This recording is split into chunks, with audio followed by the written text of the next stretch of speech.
Good morning, everybody, and welcome to the Culver Sea Lion Pool. You are about to see an operant conditioning training session with our harbor seals.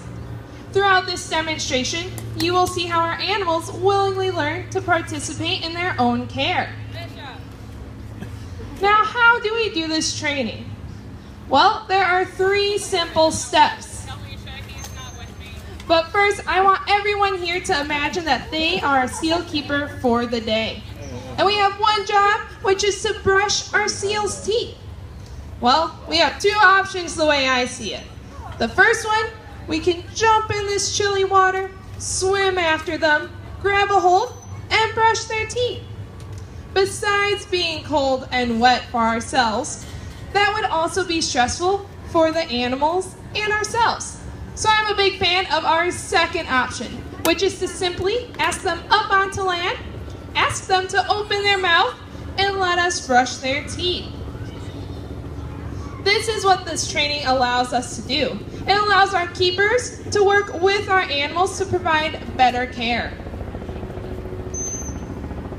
As I mentioned earlier, this training can be broken down into 3 simple steps along with the tools that you see our keepers carrying around with them today. The first step is the request made by our keeper.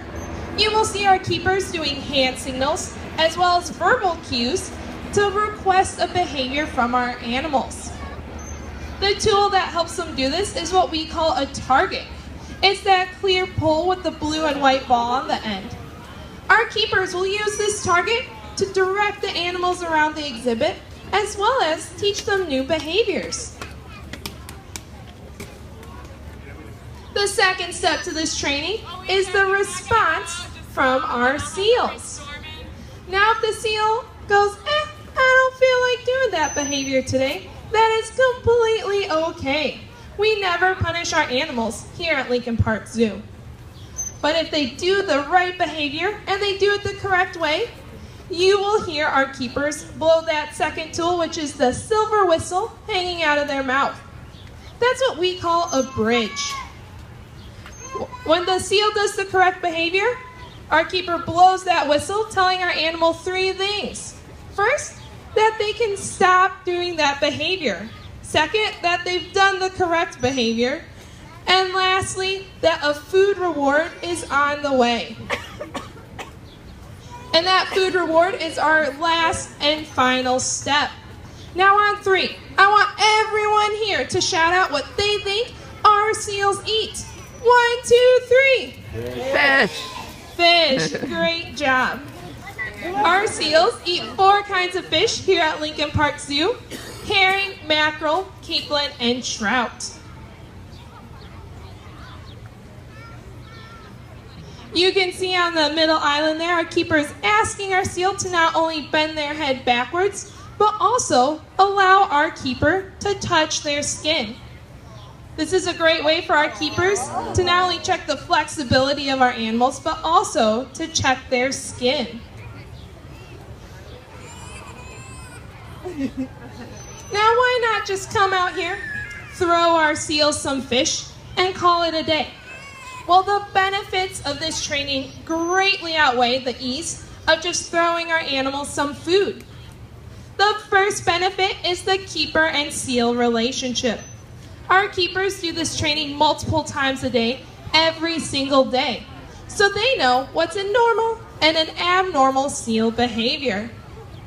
If one of our keepers comes out one day and thinks that our seals are acting a little off, they can simply call down the veterinarian here at the zoo and have them come take a look to make sure that everything is A-okay. The second benefit of this training is exactly that of veterinarian care. Just as we might go to the doctor once a year to make sure our bodies are healthy, so do our seals. Our seals get a yearly checkup. They get a yearly checkup with our veterinarian, and we want them to be prepared for what's going to be asked of them. Just like the doctor might ask us to open our mouth, step on a scale, or even let them listen to our lungs and our breathing, we do all these different behaviors with our seals as well. Many of the things you see our keepers doing with our seals today are all things that might happen during their once-a-year veterinarian checkup. And the last benefit to this training is stimulation. We as humans, we like variety in our day.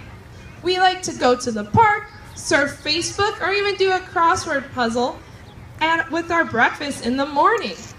Well, we want our seals to have variety and stimulation as well.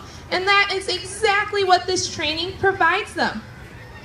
This training gives them physical stimulation by moving around the exhibit, as well as mental stimulation by asking them to learn new behaviors.